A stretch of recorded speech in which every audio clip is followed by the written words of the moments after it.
নমস্কার বন্ধুরা, live and cooking চ্যানেলে স্বাগত জানাই সবাইকে। আবার একটা রেসিপি নিয়ে এলাম। প্রচণ্ড গরমে টাটকা পুকুরে রুই মাছ দিয়ে সজনেটা আলু দিয়ে ঝোল করেছি, যেটা শরীরের পক্ষে খুবই ভালো এই গরমের জন্য। তারপর প্রথমে মাছটা আমি কেটে ধুয়ে পরিষ্কার করে রেখেছিলাম আর নুন হলুদ দিয়ে আমি প্রায় 10 মাখিয়ে রেখেছিলাম। এরপরে মাছগুলোকে আমি ভেজে নেব। কড়া বসিয়ে দিয়েছি, দিয়ে আমি মাছগুলোকে ভেজে নেব। এখানে রুই মাছের তরকারি করেছি। তোমরা যে কোনো মাছ দিয়ে, পুকুরের টাটকা মাছ দিয়ে, বাটা মাছ দিয়ে হোক, মিরকেল মাছ দিয়ে হোক, কাতলা মাছ দিয়ে এরকম ঝোল করে করতেই পারো। সেটা খেতে খুবই ভালো লাগবে। গরমের পক্ষে শরীরের জন্য খুবই উপাদেয়।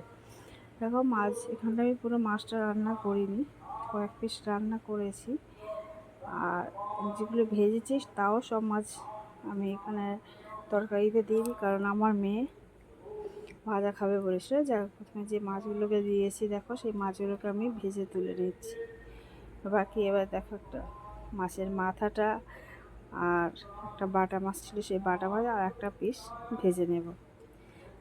তা বন্ধুরা, আমার এই রেসিপি ঝোল রেসিপি যদি তোমাদের ভালো লাগে, অবশ্যই একটা লাইক করো, কমেন্ট করে জানিও কেমন লেগেছে। আর যারা নতুন চ্যানেল এসেছে তারা সাবস্ক্রাইব করে পাশে থেকো। আর যারা ফেসবুক থেকে দেখছো তারা এই পেজটাকে ফলো করে নিও। দেখো, প্রথমে যে তেলটা ছিল সেই তেলেই জিরে ফোড়ন দিয়েছি, দিয়ে দেখো আলু দিয়ে দিচ্ছি, কেটে রাখা আলু।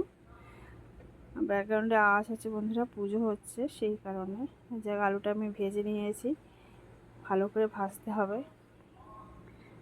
আলুটা ভালো করে ভাজা হয়ে গেলে এরপরে আমি এখন যে রাঙা আলু আছে ওই আলুটা দিয়েছি।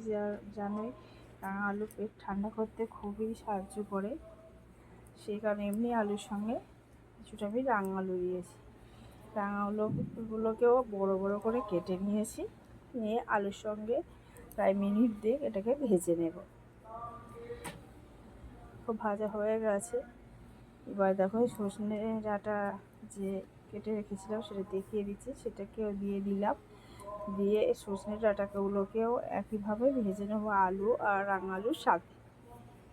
এখানে ভাজা মোটামুটি হয়ে গেছে। রেড করা আদা দিয়ে দিলাম। তোমরা আদা বাটাও ব্যবহার করতে পারো, কিন্তু আমি এখানে আদা গ্রেট করে দিয়েছি।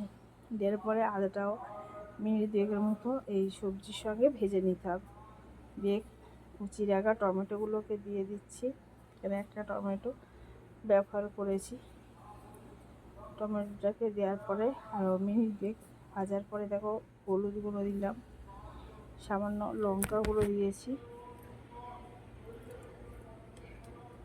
এরপরে দেখো ধনে গুঁড়ো দিলাম, জিরে গুঁড়ো দেবো, দিয়ে স্বাদ অনুযায়ী লবণ দেবো।